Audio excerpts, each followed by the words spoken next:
I would like to welcome everybody to the podcast because I am recording and you are recording and we are talking. This is episode 1, take 2. AKA episode 2. It could be perceived that way, but we are still guestless and it's just us again. Well, it's not too strange because remember season 1, we had 3 episodes like this before getting a guest on. Yeah, because nobody liked us. Until episode 4, everyone loved us. Everybody loved us episode 4. Or at least Capelon did because he was willing to come on. But yeah, we're take 2. So if you're watching the YouTube video, you're watching Vanquish, all right? And it's a video game from like 2012 that I like on the PS3, I think. It had to be like PS3-ish. And I remember seeing a trailer for it. If anybody's heard of Vanquish by Sega, I was like, oh, this looks sick. I played the beta and I was like, dope. And I never bought it because it was full priced. And I was frugal back in the day. But it always seemed really cool. It has like, it's a third person shooter, really fast movement. I wasn't a speedrunner back then, so I wasn't huge into that kind of thing, but at this moment I've only played an hour of it. So half of the gameplay that's being shown is what I've already played, and then the next half is going to be played after this, so I don't even know. And that's what I have personally not heard of this game or seen it, so it's you shoot guns. It's a shooty gunny game. Yes. Is what I'm picking up. I can't bring myself to ever, I don't know, third-person shoot, like Assassin's Creed. I know we talk about Assassin's Creed a bunch, but I can't bring myself to... Yeah. Well, considering we don't play it. True. You know, considering we played it for a month. At least not anymore. There was a while we were playing it pretty religiously, but that lasted like 2 months. In comparison to Sunshine, it's like the bar graph. It's not. Oh, yeah. It does. If you look at like comparison Sunshine gameplay to Assassin's Creed gameplay, Assassin's Creed is an infinitesimal on there. Yeah, it's pretty absolutely nothing. Nice word. Thank you. It's kind of like a math term. Yeah.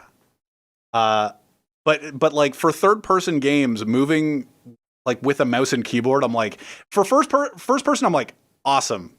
Give me the mouse and keyboard. It's a computer game. Cool. Like Doom.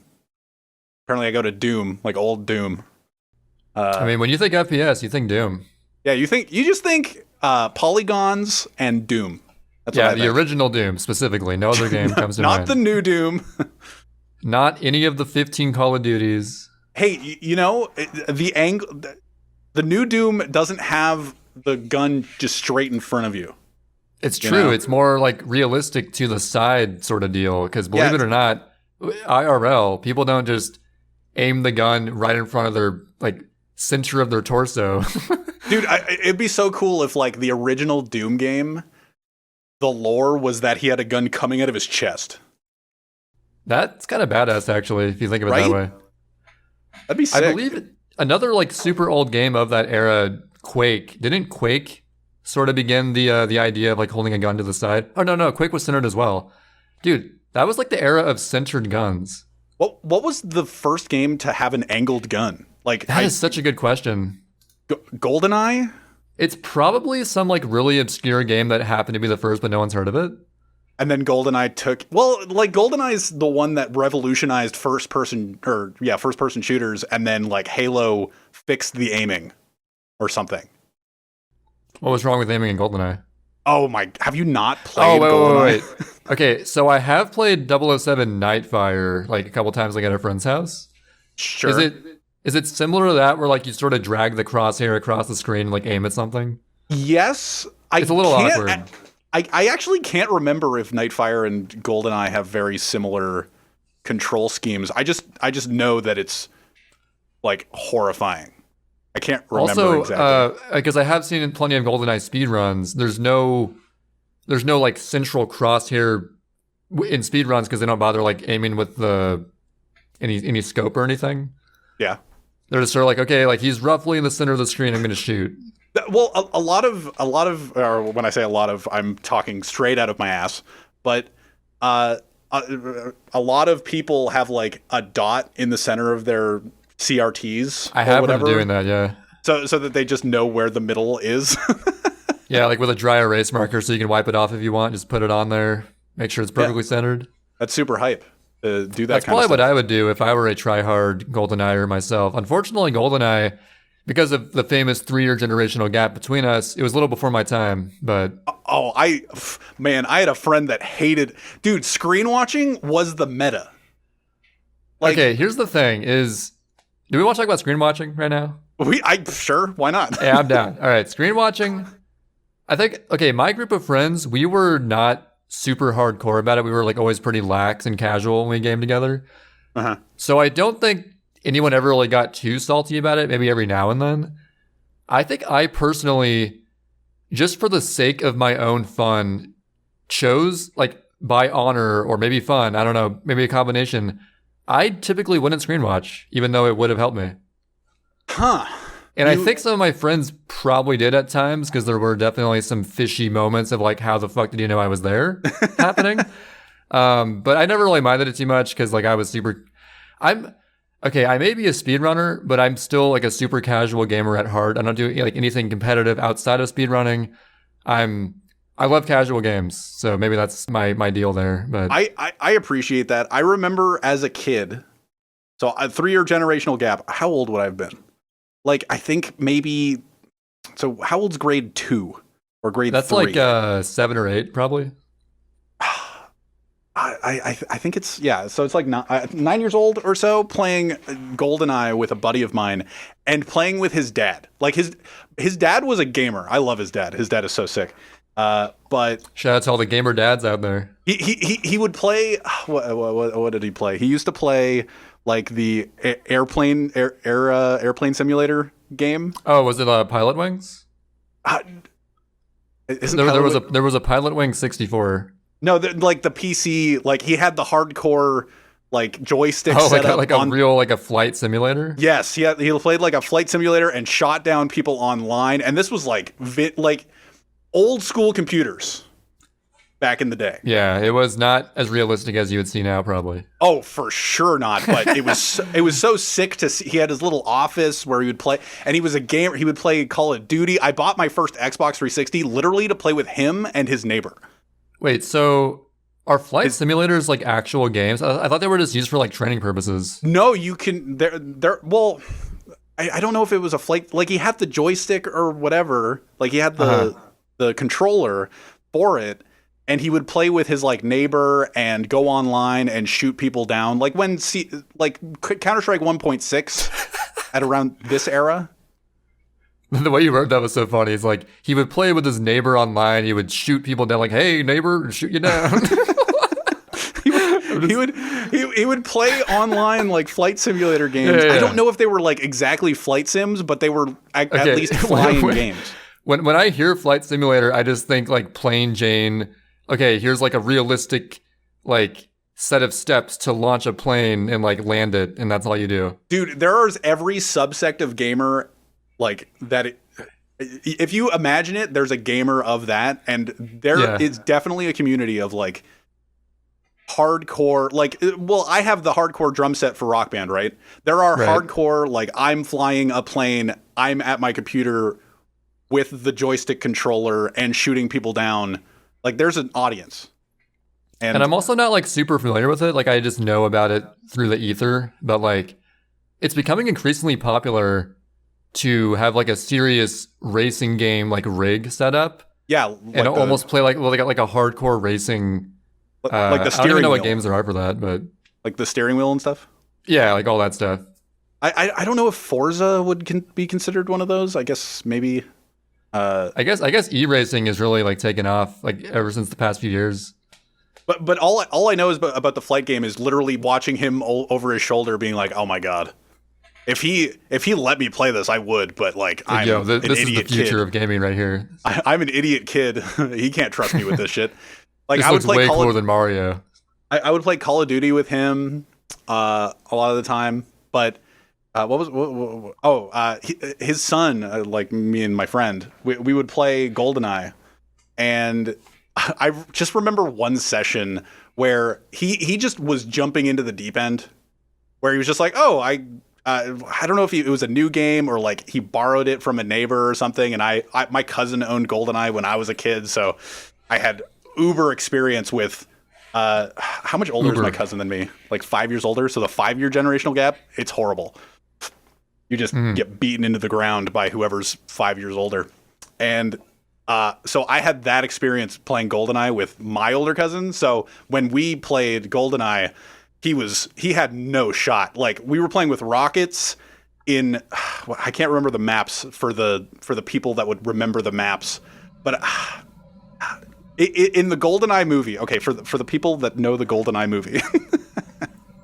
I should really watch it. I've only ever seen Austin Powers, so Goldeneye is such a good movie. I think Goldeneye is my favorite 007 movie. I think that I have James Bond on my internal bucket list, not like on my physical one, but it's like deep down I should get the James Bond at some point. Yeah, at least like the good one, the better ones, whatever they are. I would start. Where would I start with? Okay, we can talk about James Bond in a sec.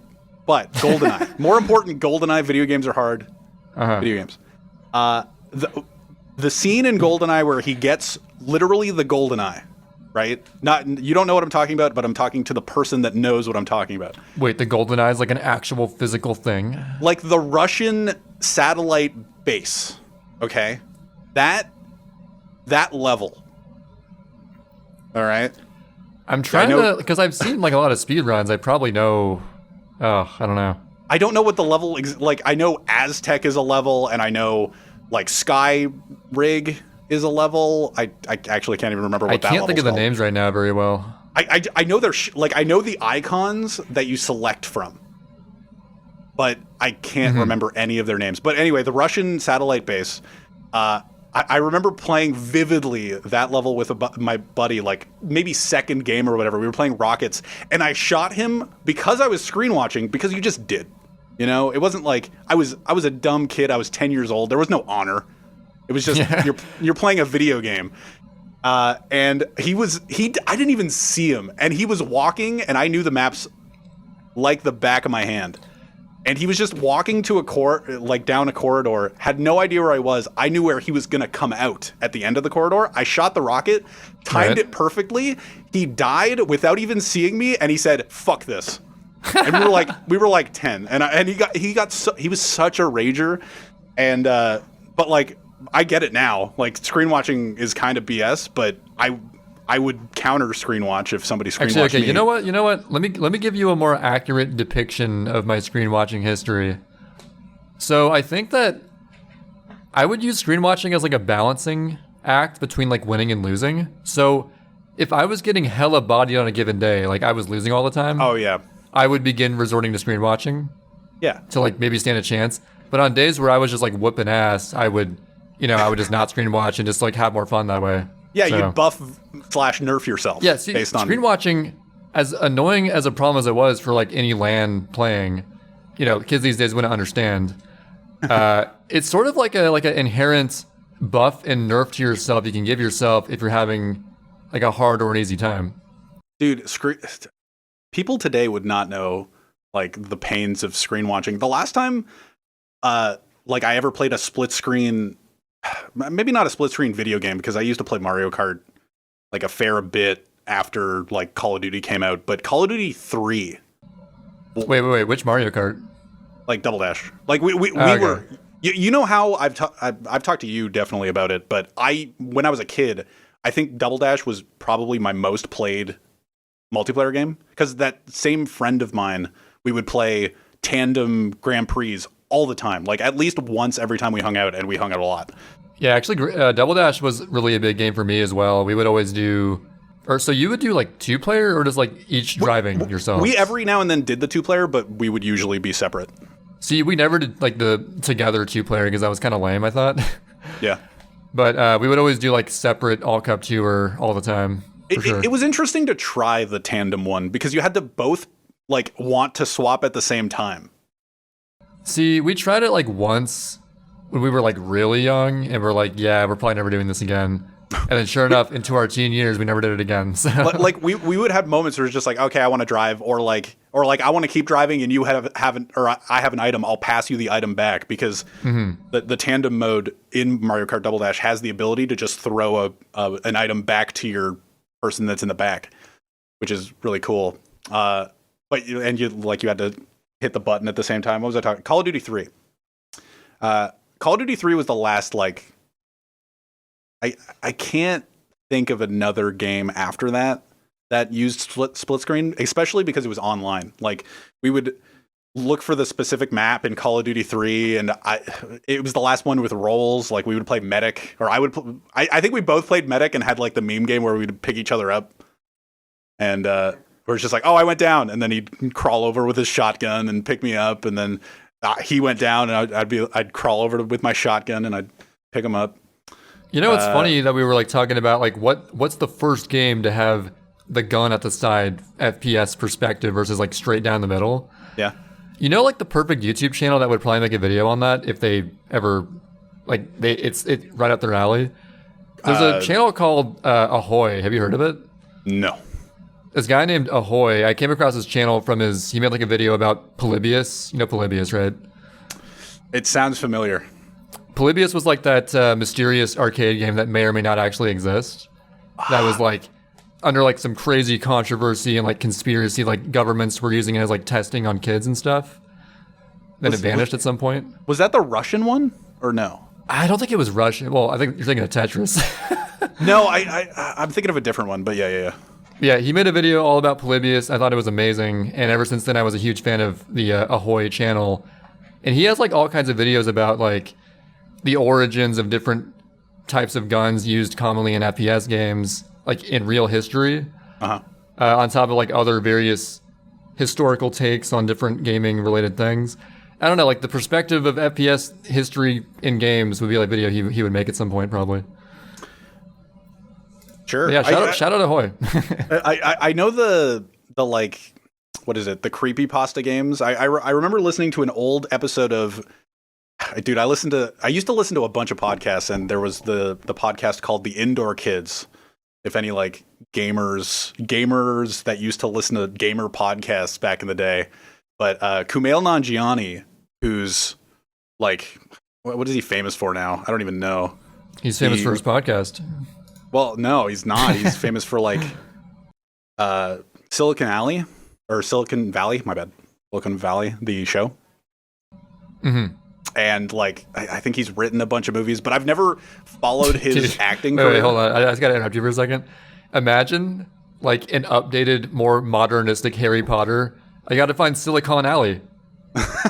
right between platform 9 3/4 or whatever. That scene in Harry Potter makes no sense. Why? Because they go through a fucking wall? I don't think you can do that in real life. You know, you're right. No. Okay. Futuristic gaming Harry Potter. All right. You enter Silicon Alley. They're like in a virtual reality, and entering it through the wall is like clipping into it, like it's a video game, right? Sure. Yeah.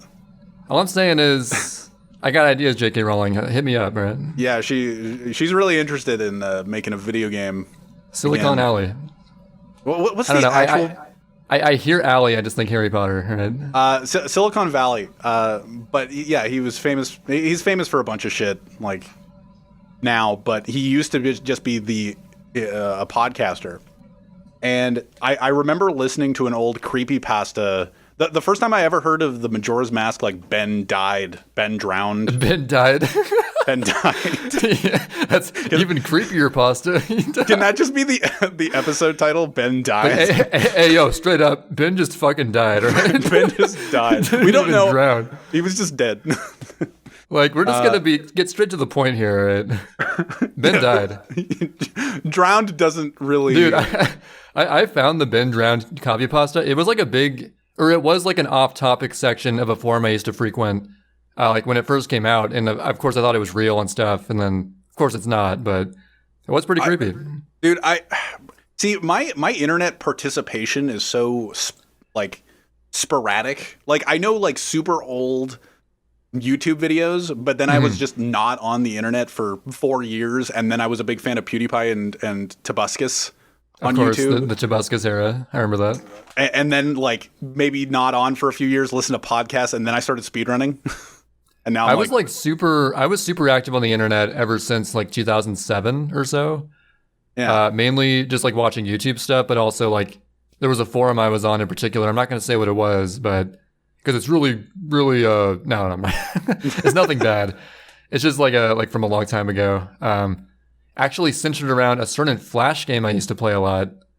Yeah, because of that forum, that's where I got like a lot of insights into like common internet culture back in the earlier internet days that I still retain some information on now. So yeah, it's cool. But I was never around. Like my point is that my internet experience is so sporadic that I never experienced any of that kind of like Ben drowned meme stuff or creepypasta. Yeah, you were an internet normie until until speedrunning pretty much, right? Yeah, until speedrunning in 2014 for sure. Mm-hmm.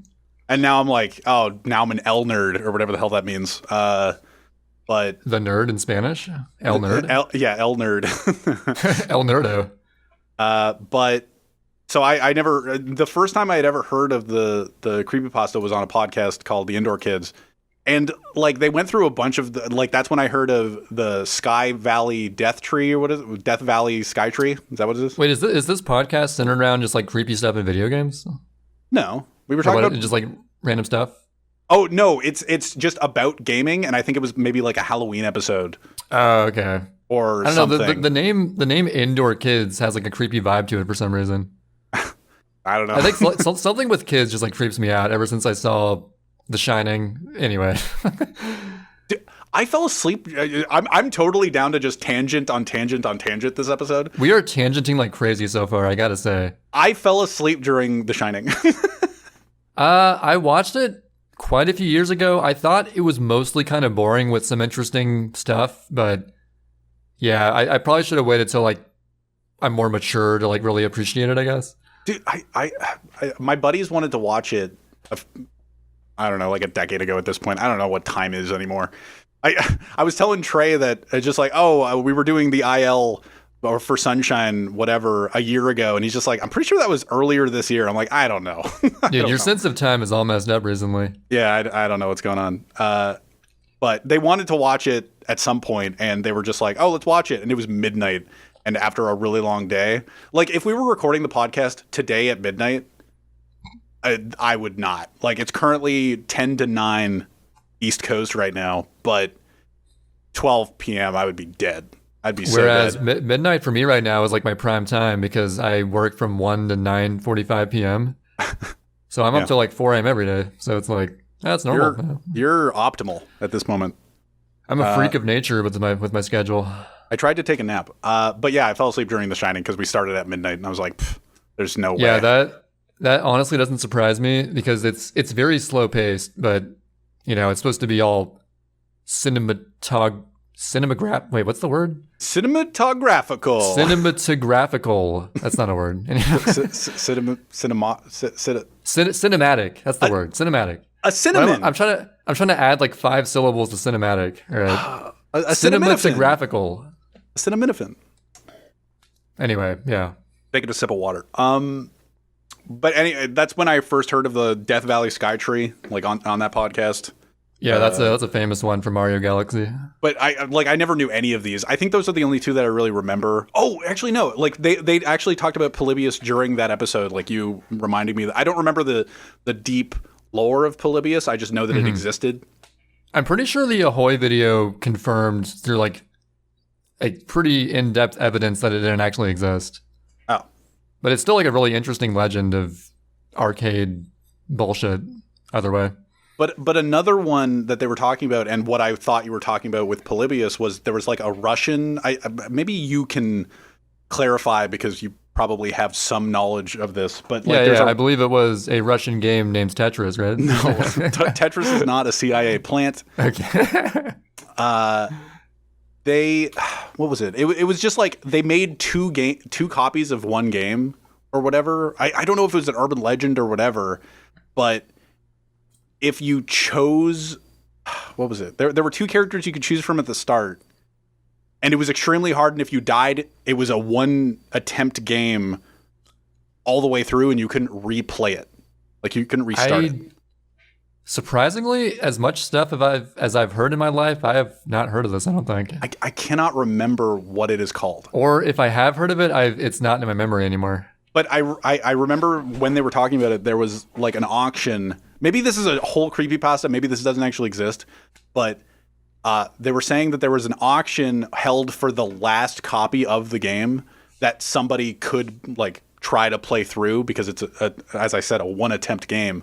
And once you lost, it would just be wiped and it would be gone or whatever. That's crazy. And a guy bought the auction off copy and was just stuck on the character select screen forever. I don't know. Maybe it was a creepypasta because he couldn't choose. He couldn't choose the character because he couldn't commit to one character or the other because it was a one attempt game. And it was like one character was totally different. One character, there was also something like kind of horrifying about the game itself that I can't remember. Like one character was invisible, and the other character, there was like probably super poorly like polygonal blood in it. I can't remember what the story is, but I think given what you've given me so far, it sounds like sort of just played up for the story part of it. It sounds so cool though. Yeah, I mean, all the best urban legends, I think, turn out to be fake because it's like, oh, and then all this crazy stuff happens and it's so creepy and it's like, none of that actually happened though. but it sounds cool. But it was cool to listen to them talk it about does make for a good story. That's the whole point. I mean, it's possible there exists a game that's like a one attempt deal, but it's like, it's kind of a Fortnite. Yeah, you because you played it once, you never played it again. Yeah, you attempt it once, you kind of get it and leave. Like, all right, I'm bored now. Okay. Have you ever tried Fortnite? I've never played Fortnite. I played 3 hours of Fortnite with Pyroshade once. That's it. And just like the creepypasta, once you play it once, you can't play it again. And now Epic Game Store just harasses me. Like, hey, you want to update this game you played for 3 hours 4 years ago? Look, all right, we see you enjoying our occasional free game selections there. That's really nice. We appreciate you opening up our shitty software. Yeah. But look, we have this game called Fortnite. It's great. Hey, right? I opened it up to download the game and play Rocket League. I open it to after you tell me, hey, this game is free, you should get it. I'm like, all right. What was the most recent thing? I think I DM'd Quan about a free game. What was that game that I just got like recently? I got to open up Epic Games to remember what it was. Dude, it's going to take forever. That's the one thing about Epic Games. It just takes forever to load anything. It's so epic, though. It has to load the epicness. I don't know. There are a few games where I'm just like, oh, that's free? Cool. Like, I remember hearing Gone Home. Like, I've never played it, and I've seen the minute speedrun of it. But, like, the story game from I'm guessing 15, something like that got many Game of the Year awards of some regard. And it was just like, that might have been before the Game Awards actually started. Is that true? Okay, the game that I was thinking of was Control. Oh, yeah. Which didn't that win like all those awards as well? Yeah, I think while we were doing the podcast when we did like first season 2019 Game Awards, I think Control was one of the most represented. And I've literally never heard of it except for that Game Awards thing. Yeah.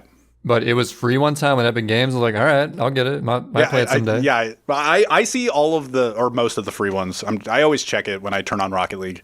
So, but yeah, Control was free, and I was like, oh, sure. I haven't played it yet, but supposedly it's amazing. So I'll try it out sometime.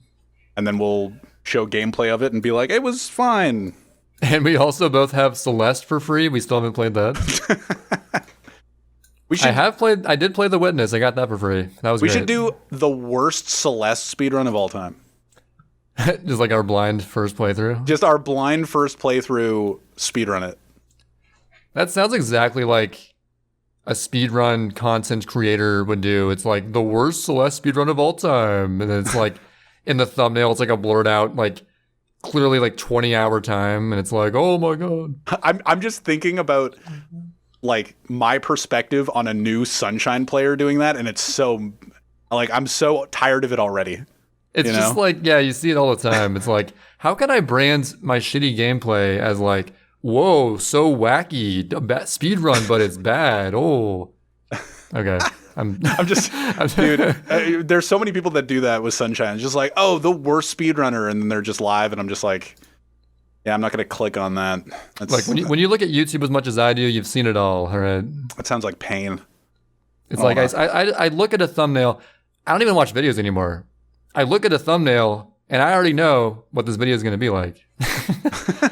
I can glean everything I got to know. Okay, thumbnail. All right, that's going to be this kind of video. Oh, that's going to be a high quality video. That one's going to be a little bit shaky.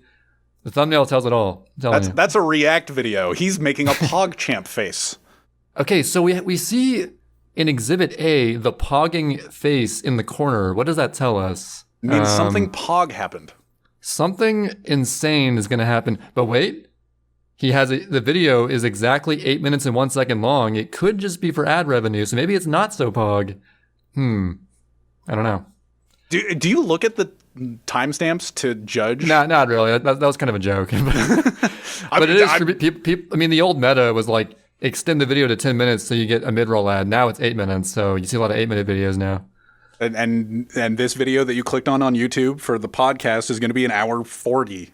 You see, we are nice because we don't have to extend our thing beyond 8. We just naturally get an hour and a half like it's nothing. We're just so good. Yeah, we just sit. Before the podcast, we were literally sitting here going like, Trey was just like, I don't know, I have notes from over the break. And I'm like, I have 2 notes from over the week, but... And then we just started talking about Doom. Okay, you know what? I looked at myself in the reflection of my CRT TV, and I remembered the key thing I wanted to talk about. What? I shaved my head. Oh, yeah. That's kind of a big deal. I was growing my hair out.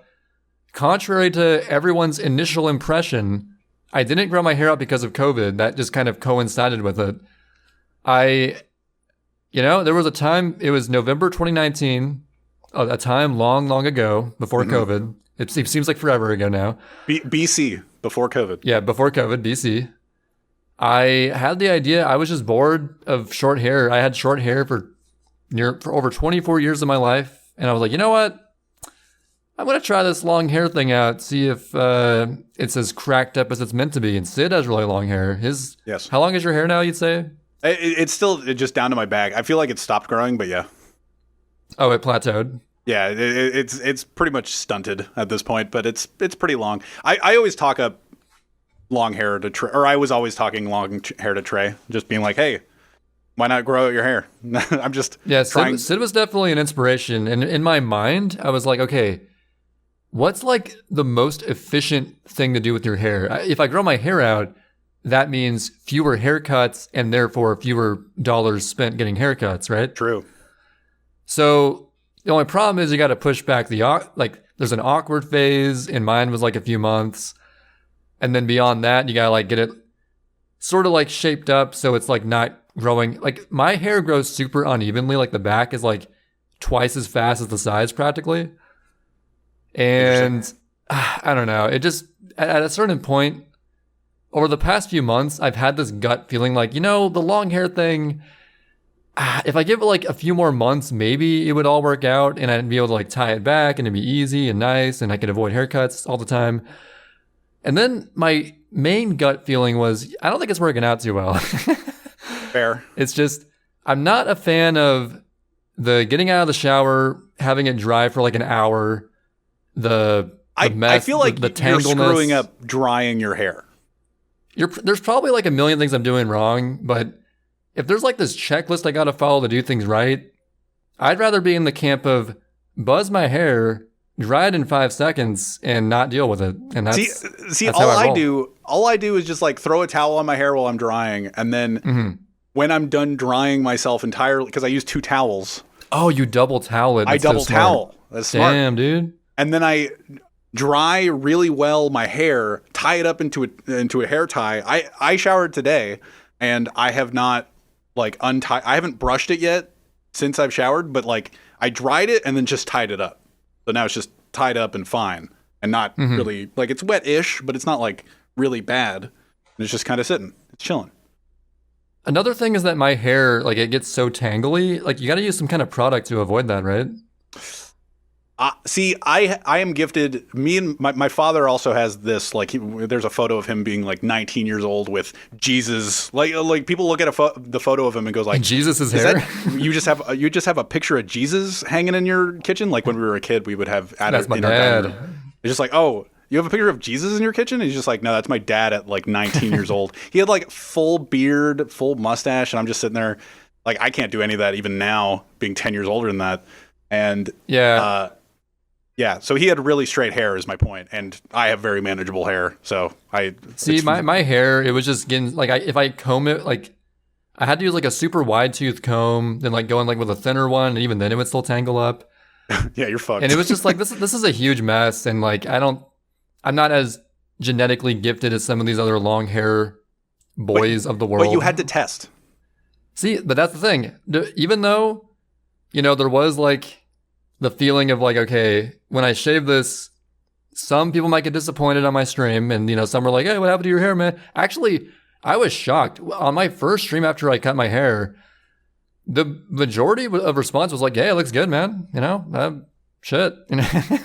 Yeah. I expected more like, oh, what's wrong with your head, baldy? Well, wasn't that what you thought? Like, I feel like when you grew your hair out, you got a lot of like, the fuck is this?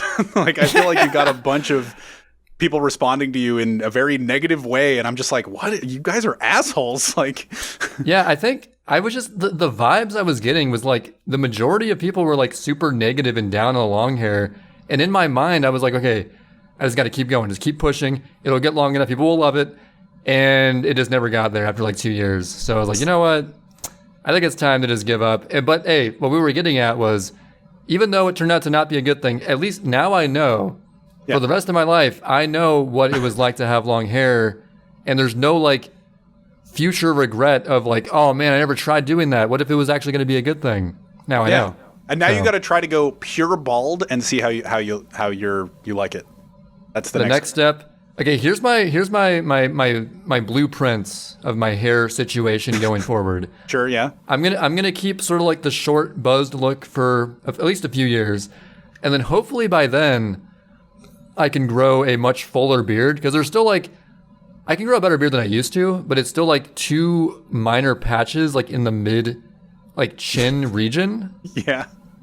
And once those get like sort of filled in better, and I can grow like a much better beard, go that route, go full bouncy boy, aka bald, and then boom.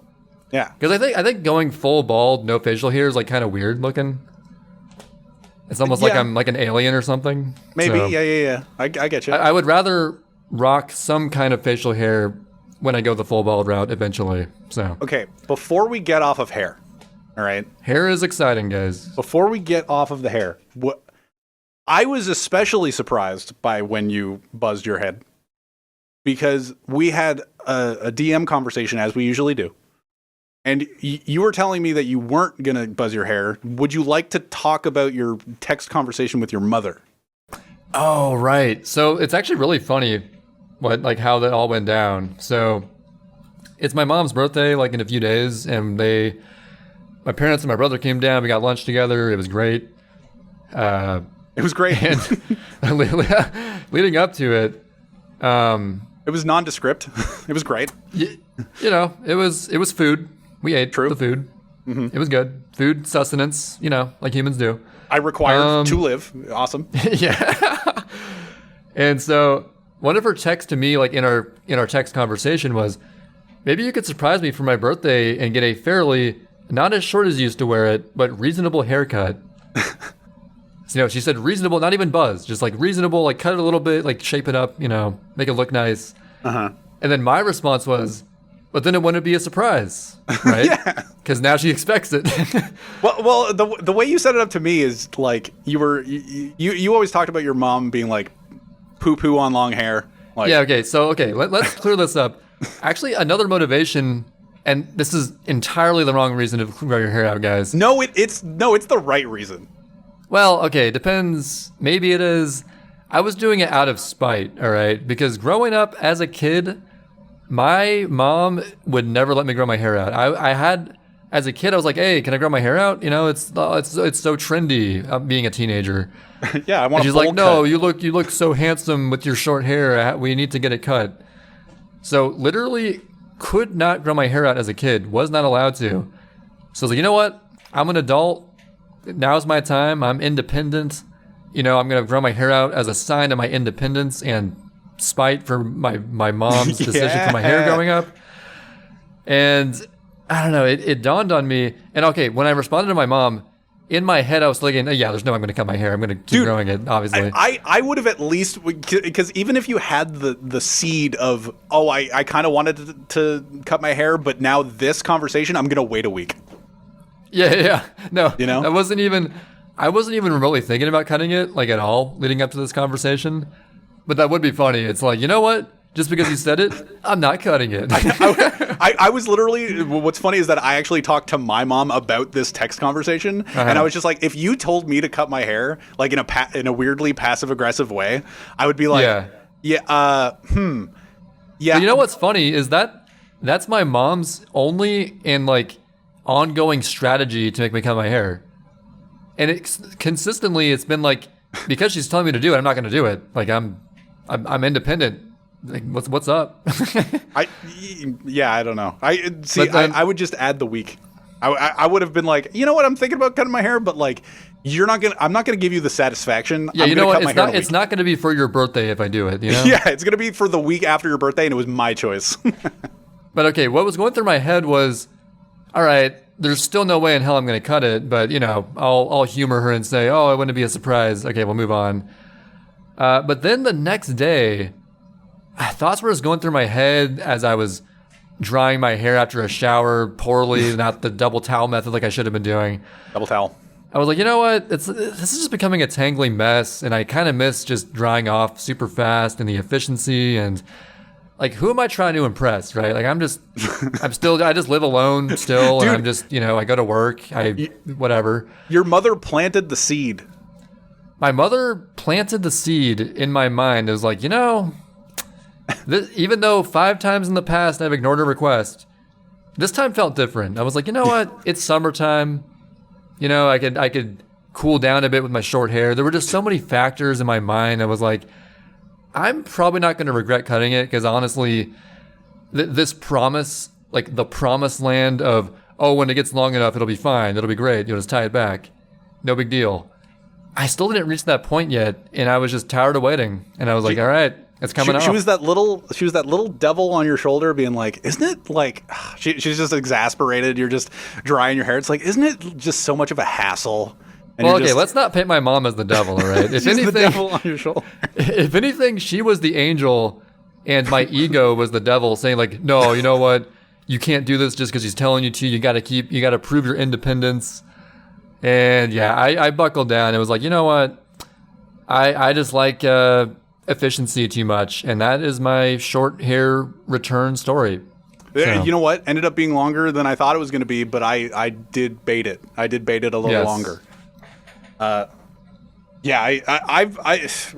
we're talking about hair, I'll just go through my quick history. I have been growing my hair out since like 2014, or like pretty much as soon as you started running, or you started running Sunshine in 2013, right? Yeah, I haven't cut my hair, like legit cut it, in 8 years, probably. Mm-hmm. Like I've trimmed the edges and stuff, but other than that, it's not really that complicated.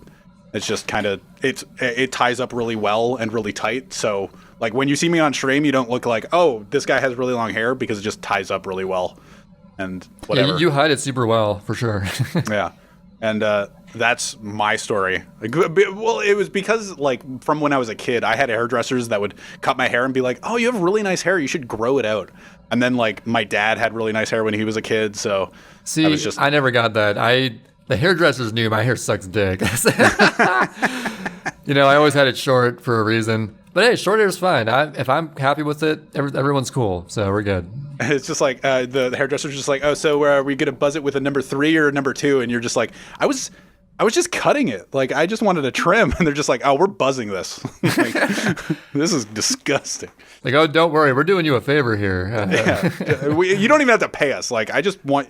I would prefer you to leave looking good so that people would go like, you know what, that guy probably had gross hair.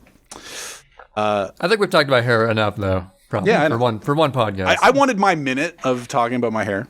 Yeah, we get it. Your hair is down to the floor. It's great. All right. It's down to the floor. I want it to be, but yeah.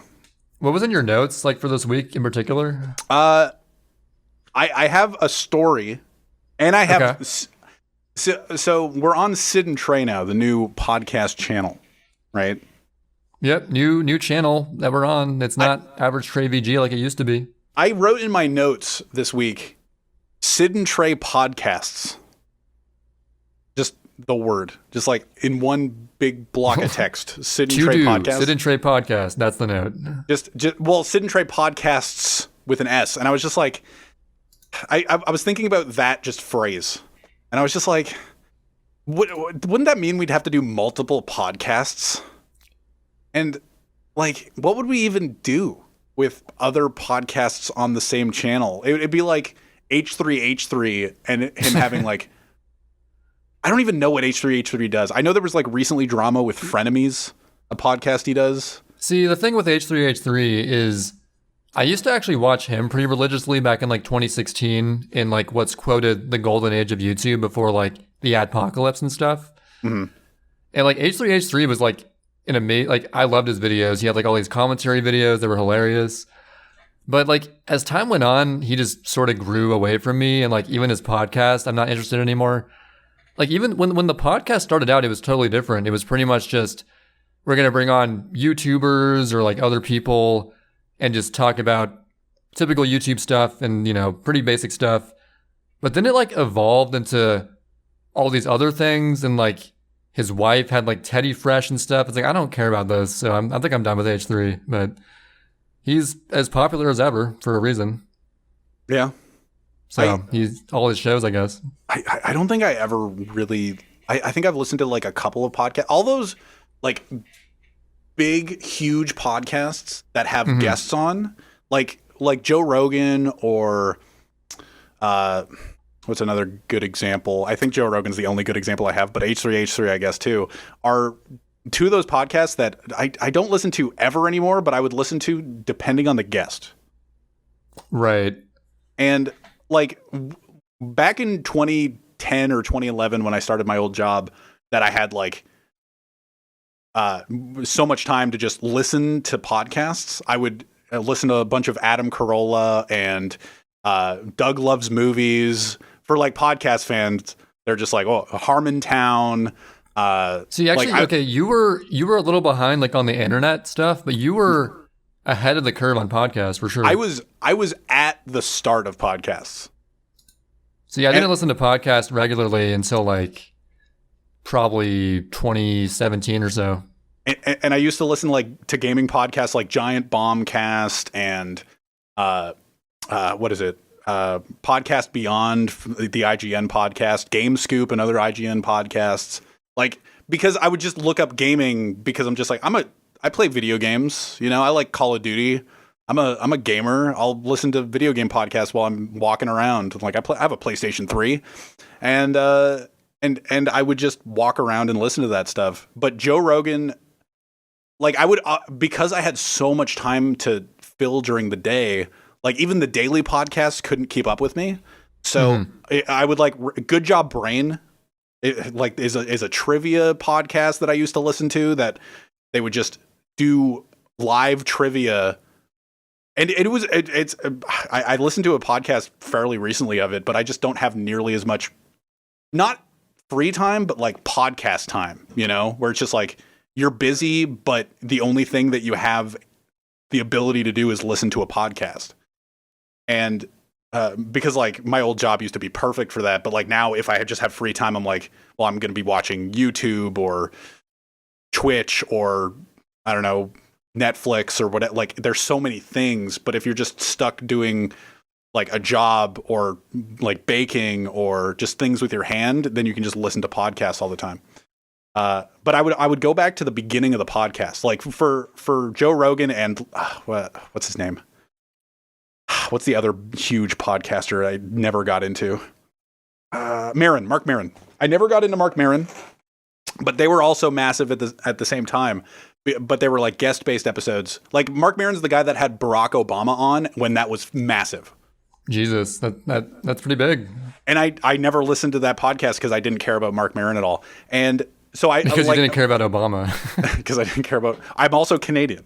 That's true. So you have less reason to care about it. Yeah, but yeah, this was like way before like 2016 or anything like that. This was like 2012 or so, maybe 2014. I don't know.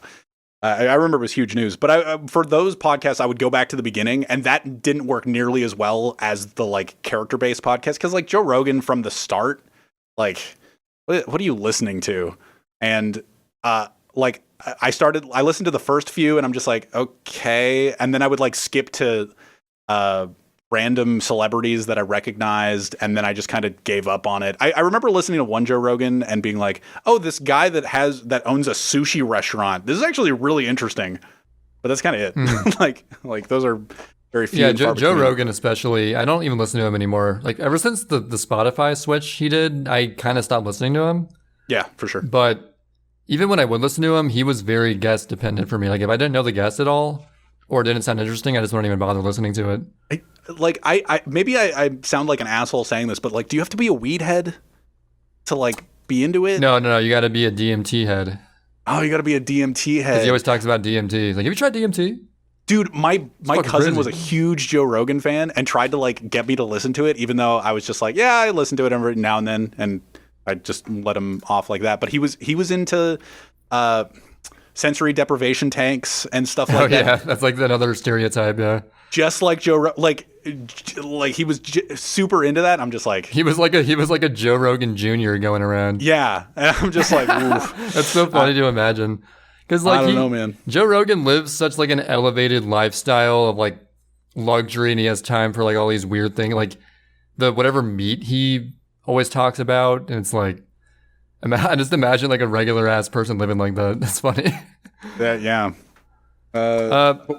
I just saw this. In game, are you done with the podcast? I don't know. I was just talking about like old podcasts and what we would do for a potential other podcast, but we just kind of went off.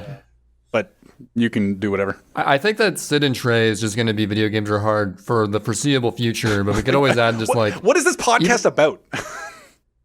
Gaming. We talk about it's just like so that people know that we're gamers, and then we talk about hair care for 20 minutes. All right. Here's a game for you. It involves Mario, and it involves golf, and it's called Mario Golf. Oh yeah, the video game that was on the video version of the podcast last week. Yeah. If you saw that video, you saw me playing Mario Golf. Just like single player 18-hole stuff, various modes like. Regular stroke play and speed golf. And so I have the new Mario Golf. I paid $60 whole for it, like a good person does. Nice. And I'm trying to determine if it was worth the price tag or not. Like, I enjoyed the game. I played the story mode. Okay, honest thoughts on the story mode. The story mode, it starts out very strong, and I was like pretty hyped in the first few hours because there was like this whole story going on. Like, you had these characters in like this golfing thing going along with you, like Charge and Chuck, Boo, Birdo is your mom for some reason. I don't know. There's like this whole story too. There's like all these characters. There's these mysterious hooded Koopas that give you these hidden golf techniques. It's pretty crazy. You want to talk about the floodgates? Flood's in the game. He's demoted to being a gate. Nice. Which is cool. Yep. Because Nintendo acknowledging sunshine in like the lowest possible way just gives us the slightest bit of hope. It's like in Dexter when they made LaGuerta a bench. You have no idea what that joke means, but there's like yeah, that was a fake laugh. There's one Dexter fan that's like, that's actually really funny. You just called my bluff on that laugh. Good job. But you haven't seen Dexter. I know you haven't seen Dexter. Yeah, I know. You can't fake laugh at something that I know you don't know. I was trying to get away with it all cool like, and you're like, yeah, you haven't seen it. You're a fucking bitch. I just wanted to point it out so that the fan that knew what I'm talking about would be like, oh yeah, that's kind of funny. You know, that was the fakest fake laugh I've ever done. Holy crap. I will fully admit the fakeness of that laugh. Yeah. That's pretty fake. Back to Mario Golf though. Yeah. So It's pretty cool. There's like these practice things, like practice putting, practice approaching. You gain experience. It's like an RPG. You level up your power and your curve for some reason that barely helps, but it's there. The first half of the story mode is pretty cool, but the second half, when you start getting into boss battles in a golf game, it gets kind of questionable because the bosses essentially come down to run to this area and dodge this heavily telegraphed lightning attack and then time an A press like a quick time event and then you win the boss. And that's like every boss. And it's like, okay, that's kind of not fun, but okay, it exists. So you're saying that the boss fights aren't as good as Mario Kart DS? All I'm saying, oh, dude, Mario Kart DS bosses are actually fun. Yeah, I think they're sick. Dude, I love the Mario Kart DS mission mode. I wish they'd bring that back at some point. You know what? They should have put the same amount of effort as they put into those bosses into the golf bosses. The story mode, it seemed like most of the effort went into the first half when you had cool modes like cross-country golf, where there's like all these holes everywhere. You can route the holes you go to. It's like really, there's like tornadoes you hit the ball into. It's super sick. Dude, that's when I was watching you, I was just like, I'm not buying this game, but like if I did, I would play this mode. Dude, it's unfortunate like the modern gamingness that all games fall victim to is like, they're probably going to add more cool modes, like more cross-country holes you can do and like even more modes that don't exist yet. But it's all DLC you got to wait for. Like the prepackaged game has like 2 things in it, but you just got to, give it some time to marinate, then you get more stuff. Yeah, in Animal Crossing, they're going to eventually give you stuff to buy. Maybe. Animal Crossing, we're going to give you like such like a baseline amount of stuff, and then by the time we add stuff, you're going to be bored of it. So, yeah. The one game that I know that they didn't really do that with is Odyssey, though. Odyssey, I can respect. Like, they gave you balloon mode and stuff later. But, like, right off the bat, there's so much stuff to do in Odyssey. We were, like, already so preconditioned to, like, the shitty DLC practices of games nowadays. We were expecting, there's going to be Sunshine DLC or some crazy thing. But, I mean, pretty much the whole package was there immediately, which is, I mean, I respect them, like you said, for doing that. Yeah. Nintendo not being scummy like they tend to be more recently, but that's another topic. Thumbs up. Back to Mario Golf. I don't know. The story, it gets like a 6 out of 10 in my book. It starts out really solid, then kind of drops off pretty hard at the end, but it exists and it's kind of cool seeing Wario and Waluigi goof around, and it's pretty cute and all that stuff. And then actually just playing the game, like mechanics wise, I'm somewhat of a Toadstool Tour connoisseur myself. I call myself, me and SM Loader, because we love, it's the GameCube Mario Golf called Toadstool Tour. We're huge fans of it. We actually like streamed a whole playthrough of 2-player, 3-player, and 4-player ring attack modes. That was super fun.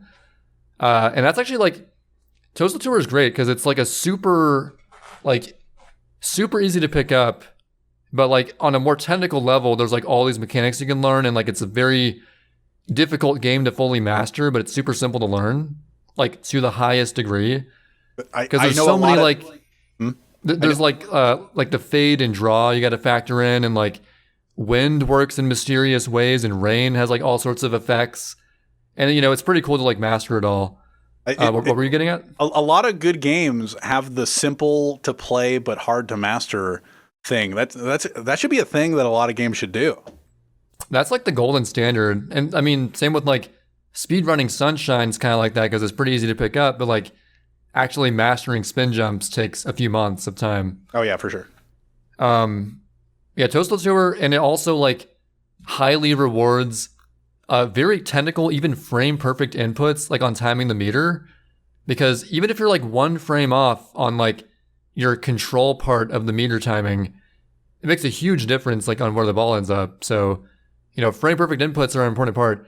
In this game, you never really have to be like frame perfect. It's more so just like every character has like a straight on shot. No one has like their own preset curve of the ball, like in Toadstool Tour.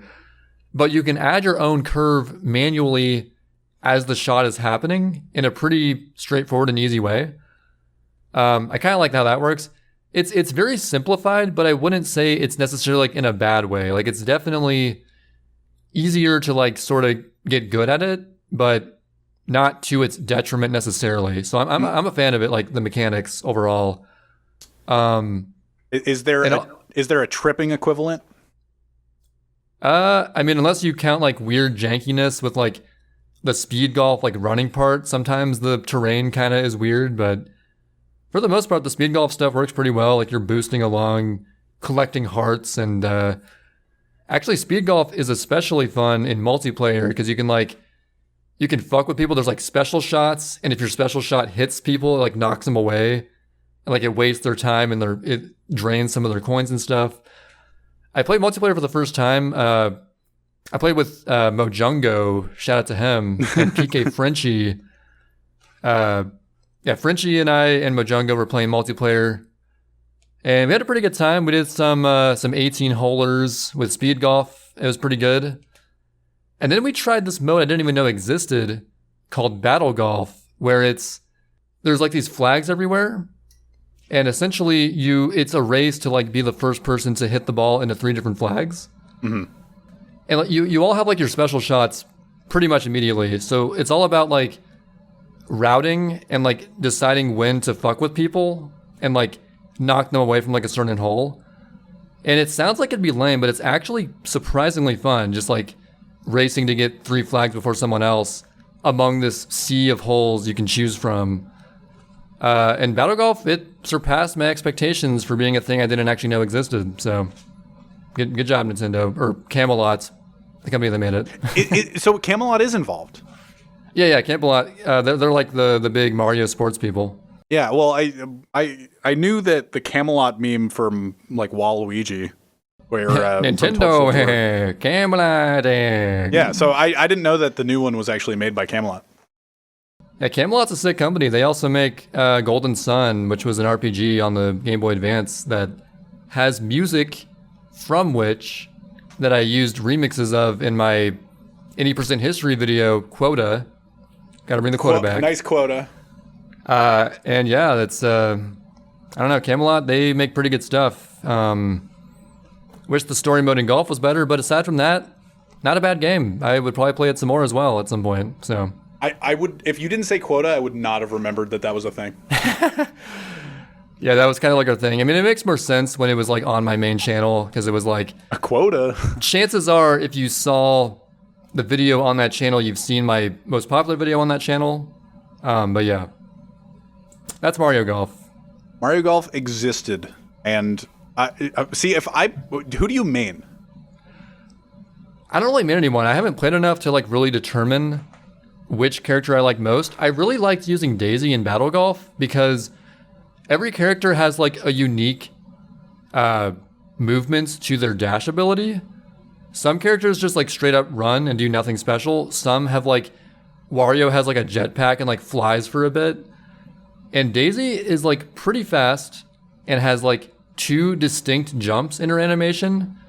And those jumps were like pretty ideal for like reaching up ledges and stuff in the Battle Golf mode. Oh. Normally I think like in regular golf you don't want the jumps so much because you often jump over the hearts that give you more of like your stamina. Yeah. And it's like I'd rather just like run straight and not jump over it. Like what the fuck? But actually like situationally in Battle Golf, especially like in there's a more like technical variants of the course where there's like ledges and shit you gotta like traverse. And you can just jump up ledges and like save a bunch of time. So Daisy was pretty good for that. But also I was a big fan of, I think Rosalina is really good for just generic speed golf because she's pretty fast. Mm-hmm. Let's see, who else? Are Lumas in the game? I can't remember if Rosalina has a Luma or not. Maybe she does. I don't recall seeing it, but it's possible, like in some animation or something. Hey, I asked the question because Smash Brothers Ultimate has Rosalina and Luma.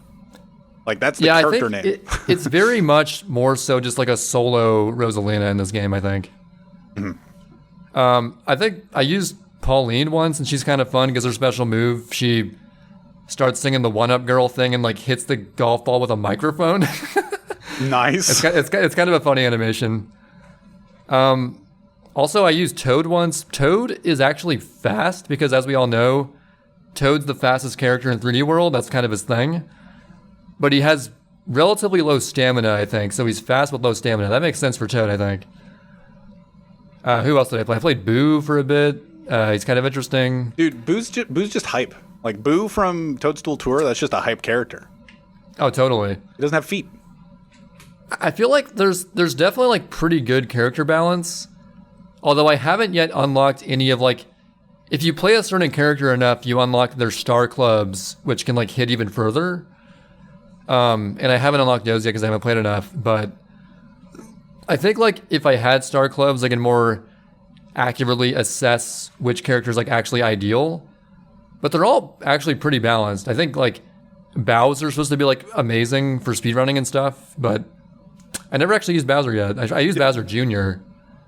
Bowser Jr.'s special thing is like so good for battle mode because his special shot, wherever it lands, it creates like this fog. And if you're the opponent, it's like super hard to find where your ball even landed if it's like within the fog. So you're like searching around like, where the fuck is my ball? And then eventually you find it. And then like on top of that, it like sort of hides the hole if it's under like the hole. So like on your power meter, typically it shows like, okay, here's where the flag is as like a reference on the power meter. So hit it like roughly this far and you should be like pretty good. His special move, it hides the flag. So you're like sort of pretty much shooting in the dark and it's super, super annoying to go against. So Bowser Jr. probably pretty high tier for battle mode, I'd say. It's crazy. But yeah. I know that if I played that game, I would treat it very much like I did Mario Kart 8, where like my question was, did Blue Candy make the tier list? Oh, dude, he hasn't yet. Or maybe he has. Dude, I haven't followed Blue Candy that much recently. Blue Candy being like the best player of Toadstool Tour, and he is very much adopting like playing the new golf, like Super Rush a lot and like optimizing it and all that stuff. We had the idea, like, what if you made a tier list for all the... Was it just like the characters or what? I thought my understanding was that he was making one, or he was planning to make one, and you had... He might be. Yeah, I don't know. You're just like, I'm waiting for the Blue Candy tier list, but I guess that's just you being. I think I might have said like as a joke. It's like, he's eventually gonna make one, right? Yeah, I mean, hopefully, because I mean, it works pretty well. Like in the melee scene, tier lists do pretty well, like content wise. Yeah. So all I'm saying is, if Blue Candy made a tier list, not only would it do well for him, but I would trust it pretty heavily. So. Oh yeah, he would be the guy to trust. Apparently, the Super Rush scene's already like pretty poppin'. Like I saw like a score posted for the rookie course, like minus 36 or something. I was like, holy shit. dude, wait, minus 30. Oh, it's not a speed run. 36 strokes under par. Is it like a global leaderboard on the Switch? I don't think so, but that would have been pretty hype. Oh. Because as we know from Mario Maker 1, seeing you have a world record, no matter how obscure the level, is always pretty hype. So yeah. Dude, I in Mario Maker, I've done 5-hour grinds to save 1/100th of a second of a level that barely anybody's played.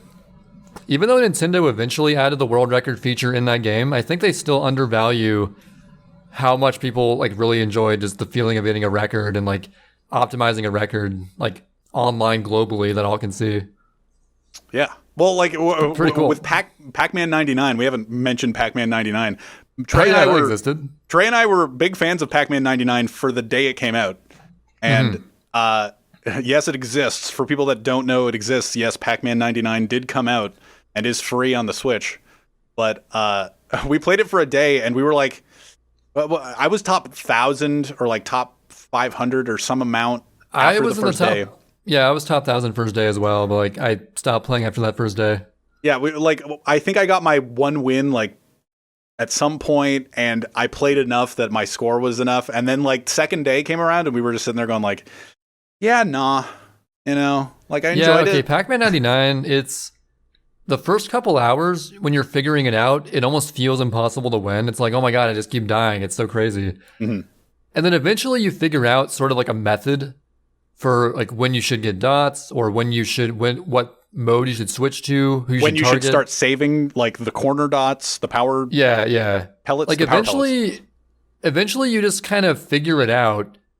And once you solve Pac-Man 99, it plateaus in excitement really fast. Yeah, So, like it becomes a worse version of Tetris 99, where Tetris 99 in actual game mode, it's actually I don't know, it's pretty lackluster until top 10.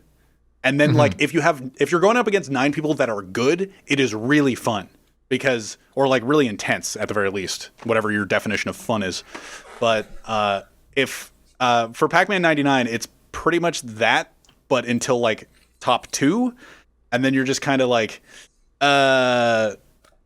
you just have the same pattern even, really. Like, it's not even just Tetris where you just can do cool T-spins or anything like that. It's just the same pattern every time. But then again, there might be like Pac-Man 99 pros that are listening to this being like, these guys are idiots, you know?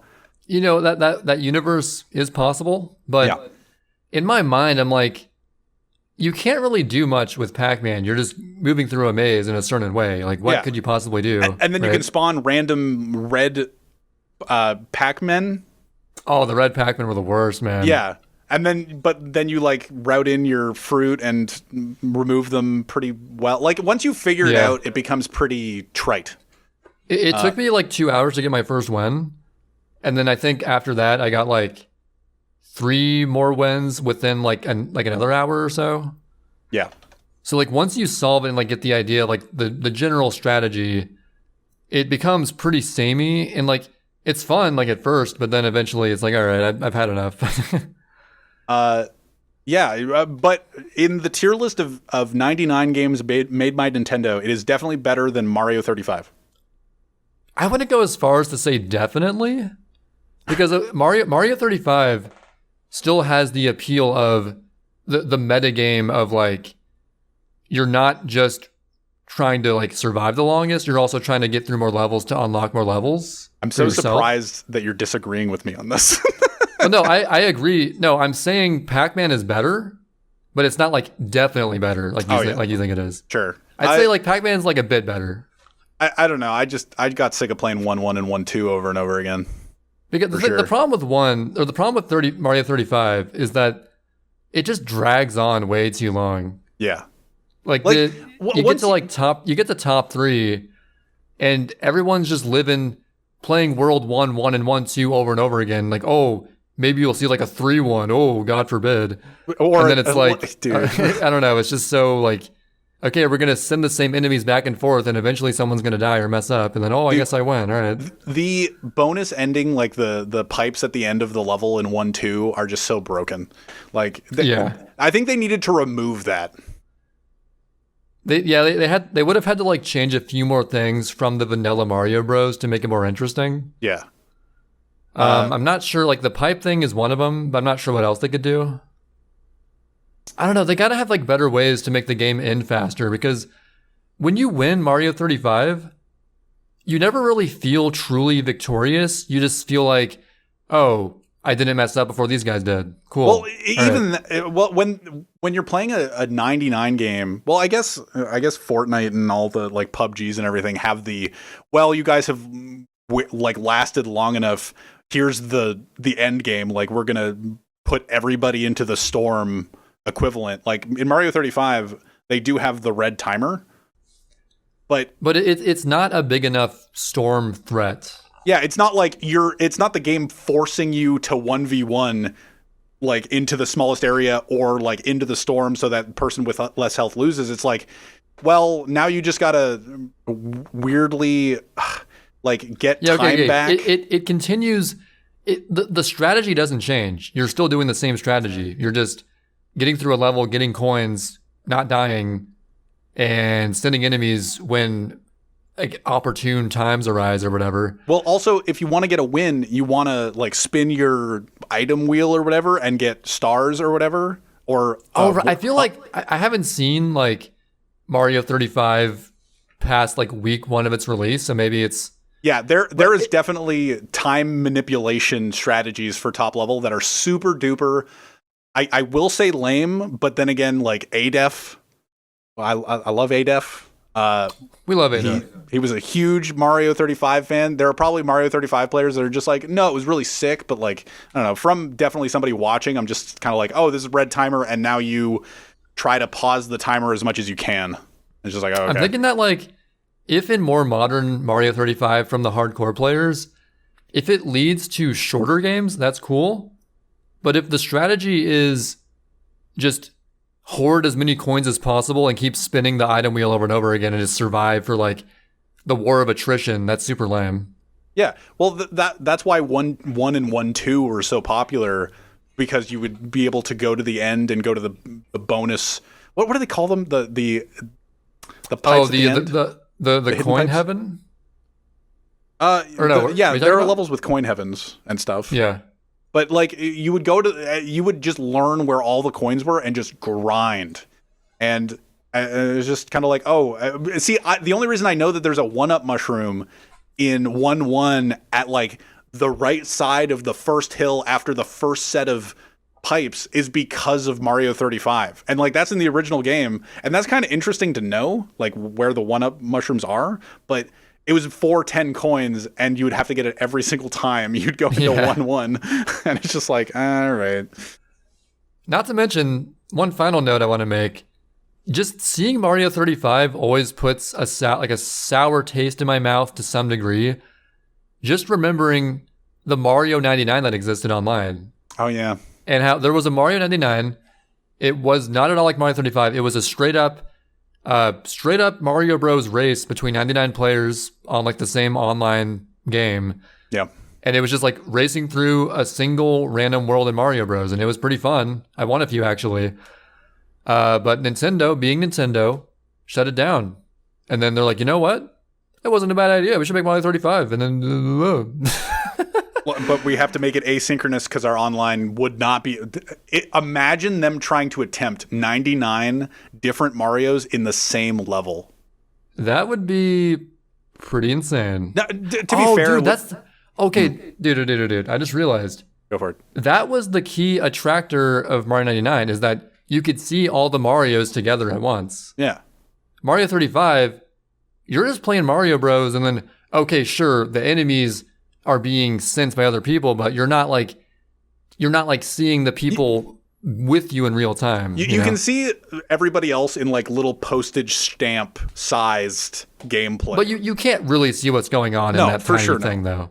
It's just like, you can sort of get like a general idea, like, they're about to die, or they're at this many coins. I don't ever look at postage stamps and go like, I can see everything. You know? Yeah. But like, Tetris 99, I don't really feel like it needs that. You feel the intensity through like incoming garbage and stuff. I think the thing is like Tetris 99 that's just like the perfect game for the format. As far as we know, maybe there's some game hasn't been tested yet that's better than Tetris for this, but I find it hard to believe right now. But for the record, I have not played very much Tetris. Actually, you know what? Yeah. Puyo 99. I would play, or no, fuck Puyo. Pack Attack. Oh, yeah. All right. I am a huge proponent of Pack Attack. For those who don't know, I got pretty good at Pack Attack, which is essentially it. In the most general sense, it's Pac-Man Tetris, but it's actually pretty different from Tetris. It's sort of like it's 3 block pieces, either bricks, Ghost, or Pac-Man himself on like a set rotation. And if you line up a line of bricks, the bricks break.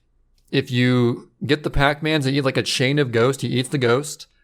And it's that simple. And I would do a thing during my Pac-Man World 2 grind a few years ago where after a session of speedrun attempts, I would just play some Pack Attack in the arcade within the game of Pac-Man World 2. And I got pretty good from that. And I just enjoy... It's like Tetris, but way less intense and way lower skill ceiling. And... actually, at some point in the future, a goal I want to achieve, I'm not sure when, the hardest mode, like a secret, like final mode in Pack Attack, it's called God Hand. There's like novice, intermediate, veteran, and there's like a secret mode called God Hand where you have to scroll over veteran, hold a certain direction and press A, and it unlocks like the secret level 900 mode. Okay. And my goal is to at some point reach level 999, which is the end of Pack Attack. Pack Attack has an end, believe it or not, for those who know what the game is. Surviving from level 900 to 999, at some point I want to accomplish that. My record is like 937, but I didn't ever grind for that long. I'm sure if I put in the time, I could probably do it. So someday, Pack Attack expert coming in hot. I need to make my joke that I have chambered since before you started talking about Pack Attack. Do it. They should make a minor 2049er 99. A minor 2049er 99? Have you ever heard of that game? It's an old Atari game. I've never played it, but my dad would always be like, "Oh man, games peaked at minor 2049er." I have no idea what it is. What? But I just wanted to make the joke because it's just like minor 2049er. Hey, you know what? Games peaked at that random ass flight simulator your dad played. No, my friend's dad. Oh, your friend's dad. Okay. My dad was a god of asteroids and space invaders. Oh, yeah, he was the asteroids guy. Yeah. And then like I made fun of him for being bad at Rock Band drums once, and he just gave up. Well, you know what? Your friend's dad would love 1990s Flight Simulator 99. Dude, that would be actually so sick. Would it?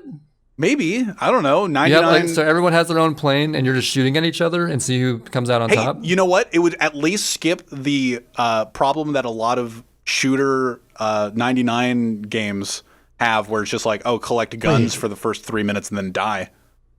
Wait, are we onto something genius right now? So we might be onto something genius. Okay, so a typical Battle Royale, you start out like in a plane of some kind and you drop down, get your weapons, typical FPS or whatever. Star Wars 99, where it's just like the space battles. Possibly. But yeah, so a Battle Royale where we drop in formula, part of the formula never comes into play. There's no drop in, you start out and you are piloting the thing that you are flying and just shooting at other flying people, and that's the game. Everybody comes in from 99 different directions on the map. And it's just like, go. Go. Okay, that's Star Fox 99 right there. Boom. Star Fox 99. Star Fox, if Nintendo, we all know that, or at least I remember hearing that like the most recent Star Fox game, like Star Fox Zero, which was like a Wii U title that sort of poorly used the gyro or something. The Wii U tab like in a weird way and it wasn't that good. Oh yeah, that game. If Nintendo, you want to save your Star Fox, if you want to save Tupac. I think I just came down with some Star Fox. If you want to save Tupac. If you want to save your intellectual property Star Fox, Nintendo of Japan, Star Fox 99. Boom. But it's just Star Fox I can't say it either. Star Fox. It's Farpox. Okay, all it is you're all in your own R-Wing. You could be Falco, you could be Slippy, whoever, other furry creature, whatever the fuck you want, feathered creature, and you just go to town at each other in like a 3D Star Fox 64-esque perspective, and that's the game. That's the game. You know what? I think we're actually. I didn't expect to come to this idea from joking about a Flight Simulator 99, but here we are. I feel like we're 3 years late, or maybe like 4 years late, talking about potential 99s, though. But okay. Surely this kind of game already exists, right? At least it's in development. Like, I'd be surprised. It seems so simple. It's like they already have the flying part before you drop down. Just stay in the flying part, and that's the game. Dude, I really like the idea of like having the dropping part still, but like maybe not having the dropping part. But you know those missions in is it Battlefront? In Battlefront where you would go be in the ship for Star Wars and you would pick your like Y-wing or your X-wing. I'm not really a big Star Wars guy, but I know like that they're called I've only played wings. like a Star Wars game like once at a friend's house, so I'm not I don't remember like a whole lot, but I can kind of get the idea. You just like go. You're in like a big hub area for ships, and then you board a ship, and then you fly. But there's out. There's also like on foot segments too. Well, in Battlefront in general, but like specifically those levels. Specifically those levels where it's just like you just get a ship and you fly out of the shielded part of the big hub ship, and then you go try to damage the other team's ship. But like 99, I don't know how to do it. Disney. Or maybe they go the extra distance. Star Fox Assault approach, where they have like landmaster segments, on foot segments, and flying segments. Sure. Combine that all together into like one experience. Do you know what's funny? The only Far Fox. Did you say Star Fodge? Dude, why are we stuck at saying Star Fox? What the fuck's going on? To be fair, I did it on purpose there, but we have. Oh, you did? Okay. I mean, you're amazing. Good job. We have been really bad at it. The only Star Fox I have ever played like a lot of is Star Fox Adventure, and everybody just says it sucks. Oh no. And I'm just like, I don't know. I kind of enjoyed it. Like I don't remember. Okay, Star Fox Adventures is a game I haven't played before, but I just love shitting on it as a game I never played before. I can't remember what the lizard guy says at the beginning. It's just like too low. Like what? He just. I know there's like a dinosaur named Tricky. Because Crystal always talks about Tricky, even though Cell's like, oh, look at how Tricky's grown. Oh yeah. It's like, who the fuck is Tricky? Right, I never played Adventures. Right off the bat, in like the first area of Star Fox Adventures, there's like a bar. I feel like it's the first game I've ever run into where it's just like you could haggle with the with a shopkeep. They brought it back in like Twilight. That's kind of cool, actually. Huh? Yeah. That's kind of cool, actually. Yeah, and you can just haggle with him. But like, if you go below a certain point, he's just like, no deal. Like he's just like a lizard. I can't remember his like quotable lines, but he has so many quotable lines. I remember that. And they brought that back in Twilight Princess with a random bird that sells potions in the forest. Like I guess it's not really haggling with him, but it's just kind of like you can donate money or you can just kind of leave. Like they just kind of randomly added that guy, isn't it just like you donate a certain amount and then you get stuff from it? Well, things in his shop cost money, and you're just like on the honor system supposed to give him the money, right? And if you don't, if you leave, he starts pecking at you. Oh yeah. I was talking about a different thing, like the guy in the town who's like, "Oh, please donate," and then you get like a heart piece after like donating like 1,000. You just get a heart piece. Yeah, that's for a heart piece. You're thinking of like the bird like in the forest, right? What happens with that guy that you give money to? Does he just like ascend? What does he do? I don't know. He's just like, well, thanks for the money. Here's a useless heart. Dude, money in Zelda games blows. God, so dumb. Just you get so much money, you can only hold some amount of it. You know, like, okay, this is the flawed idea of Zelda money. If you have your wallet, right, in like a pocket, all right, or maybe not some. I guess my metaphor is your wallet is in your pocket, because you know where my wallet is? Dude, it's in my pocket. I agree that money in Zelda is like, they need to like make it a better system somehow. It's if you have money in your wallet and you've hit max wallet space usage, you don't just give up on getting money. Yeah, you would have money around your wallet in your pocket. Yeah, you know, like you're not limited to the space in your wallet. Yeah, it's just like, oh, you know what? I have space in my hat. You know, it's like, hey, yo, I got space for like this grappling hook, but extra money, I don't got room for that. Just like, okay, well, you know what? I have this huge bag for bombs that could hold 50 bombs. You know how big these bombs are? They're like not small. I have 50 of them. And you know what? I'm only holding maybe 19 bombs. You know what I can put in that bomb bag with the 19 bombs? More money. You know? So maybe you have a system where you have like a limited amount of space and it's divvied up between money and your items. And then it's Skyrim. Oh yeah. Or like Dark Souls. How about money. Eliminate like the weight part of it, where like you don't get slowed down by it. Imagine you just get slowed down by the weight of you. That's the future that I want to live. I want to get to a point where I'm so rich that my money just weighs me down. And it's like, oh, you're over encumbered. Like there's a pop-up in my like life that goes like, oh, you're over encumbered by money. You need to put some money down, you know? Although it is cool how like Majora's Mask actually has the magical banker to sort of alleviate that problem. Yeah.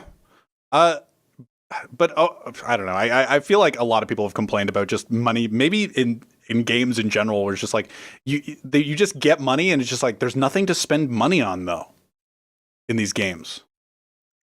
And like, then you just do pointless tasks and you get more money, like delivering Goron spice. Yeah, you just like, oh, I got 50 rupees. Awesome. What am I going to do with this money? Like, what? I have 3,000 rupees to do what? Donate to this random guy to give me a heart piece? Cool. Although at least in Breath of the Wild, there wasn't like some ridiculous rupee limit like other games where it's like, oh, okay, you reached 200, now you're good. But yeah, I don't know. There's just never anything like super satisfying. It's like, oh, I got 300 rupees. I'm going to go have that in my wallet, I guess. I don't like, have you ever gotten a reward for a side mission in a video game that was in-game currency that was just like, wow, I can go buy this now? I think that like one example is like in the early game of my Xenoblade Chronicles 2 playthrough, I was a little bit strapped for cash for like half my playthrough. And then eventually like it sort of compounded and like I had like a shitload of money at some point. But actually early on, like you actually have to use some money, if I recall correctly. And you have to like sort of do like there's a mechanic called salvaging where like you dive into the Cloud Sea, you pick up a treasure chest. If you're lucky, you get some money. It's kind of cool. Cool. You actually like have to do some salvaging to get some money in that game. But other than Xenoblade Chronicles 2 early game, you're rarely strapped for cash in games from what I've experienced. Yeah. I can't even think of one. Like maybe it's like, oh, I want to get the gold rupee armor in Twilight Princess. Like, because we were talking about Twilight Princess for a split second. Or I want to get the skeleton suit in Odyssey. Nobody, dude, 100%ing Odyssey, I'm just like, oh, my God, I don't. See, yeah, I did everything except get the skeleton thing, because, like, fuck that. That's the dumb thing about Odyssey, is when they added DLC, like, they added the sunshine outfit and the sunglasses and all the, like, random references to other videos. They acknowledged sunshine, yeah. They didn't have Delfino in it, even though they had it in... whatever the poster, they had it on the poster, right? The shape of Delfino Island. Anyway, when they gave you the DLC, I 100%ed it like first 2 months and got like every moon. I was going to call it stars, every moon, and every outfit, grinded for as many coins as I needed on Bowser's Castle, doing that like that coin loop over and over again because Balloon game wasn't out yet. Yeah, I did the exact same thing. And just got the skeleton suit and was done. Like I put it on, I'm like, weird that this skeleton has a nose. All right. And then I thought you say I put it on, I said, fuck this game, never played it again. I do randomly turn it on just to run around. But then they added DLC for like Balloon World, Luigi's Balloon World or whatever, and the more outfits to get from the store. They all cost so much in-game like coins. They cost so many coins, and I'm just like, I don't want to grind for more coins. Well, they figured that since you're still going to be playing the game every day for no reason, you'll still be accumulating coins before DLC comes out. So by the time it comes out, it's like chump change to you, right? It's just like for specifically people doing the Balloon World game because that's for coins, and I'm just like, I don't know, I don't want this. I don't want to do this. Yeah. And you don't even get many coins for it. You just kind of like get 75 coins. I don't even know how many coins you get for Balloon World, but I feel like it's not that much. And I never played Odyssey ever since I really enjoyed Odyssey, but I did my 100% playthrough and was like, all right, that was the game. It was good. I'm done with it. Yeah, I'm outie. Yeah, that's Mario. Like, unless I run this, I don't see a reason to replay it because, like, I mean, if I was a kid. When you're a kid, you can justify replaying stuff more easily because you have so much more free time and stuff, and you have less access to like buy new games if you want. Yeah. But as an adult, when you have the option to do something entirely new, I typically go for that unless it's like just this groundbreaking thing I have to play again, which is super rare. Do you know what outweighs new experiences in video games sometimes for me, being 3 years older than you and like not old, but like, I don't know, older than a kid. Didn't you say you're like on the precipice of like being older than the young people? I'm on the precipice of being older than the young people. This is very true. I did say that. Whatever that means. It means exactly what it means. But do you know what outweighs new experiences in video games for me? What? Sitting, just chilling, just like not even turning on a video game, just like, you know what? I'm just gonna like put a YouTube video on and chill, or like, you know what? Go take a nap. You know. I get sucked into that too all the time because when you're playing a game, you're like, all right, I'm going to be in game mode for the next couple hours. We're going to do this. But you could just also just turn on a YouTube video, maybe turn it off, just, willy-nilly. Dude, chilling is so nice sometimes. Chilling is underrated, but becomes more appreciated the older you get. Yeah, just chill, man. Just get a box of Oreos, can of Coke. Eat an entire box of Oreos in one sitting, just chill, Dude, did you ever do that as a kid? Just eat a whole box of Oreos? No, my parents would kill me. Are you kidding me? Dude, I would steal from my parents' pantry the Oreos, like very slowly. And like when I was like, oh, so like you were smart about it. Okay. Yeah, I was super smart about the Oreos. Like nobody, I think I was the only person that we bought the knockoff Oreos, and I don't remember what they were called, but there are knockoff Oreos still probably. You know what's funny is that Oreo itself is a knockoff. Of what? Oreo is a knockoff of Hydrox. Oh yeah, I think it's called the original Oreo. I think it was called Hydrox. The name is it sounds like some kind of cleaner or something. Yeah. The branding is so terrible that Oreo just won hand over fist. So. That's what I thought the Dove chocolate was gonna do, but apparently people really love the Dove chocolate. But it just makes Dove's pretty good. I fuck with Dove. It just makes me think of the soap. Oh yeah, you're right. Well, yeah. I don't know. Somehow in my mind I can separate those two things pretty well. But yeah. I think we're gonna wrap this up though, right? Yeah, I don't know. I have nowhere else to go. I didn't even get to I got to one note, and it was Sid just wanted to warn you guys: if you have rooms with you, hide your cookies. Dude, I destroy Oreo cookies. I cannot have them. He will systematically take them all for himself, like a madman. I used to be so much worse about Coca-Cola too. Like I lately, and I've told you this. I've been like very controlled about my Coke or Coca-Cola. See, to say just Coke feels so weird because it's your just Coke like, addiction. Yeah, I'm very controlled about my Coca-Cola lately. But like, man, I would go through so many, and same with Oreos. Like, I just destroy them. But it's so bad. Not at the same time, right? Never at the same time. That used to be my Twitter bio, and that's what Trey's referencing. Yeah, loves Cork, loves Coke and Oreos, but not at the same time. Okay, loves Star Forks. And I love Cork and Store Forks. Anyways, goodbye, everyone. All right, you guys have a good one. Thanks for listening on Spotify.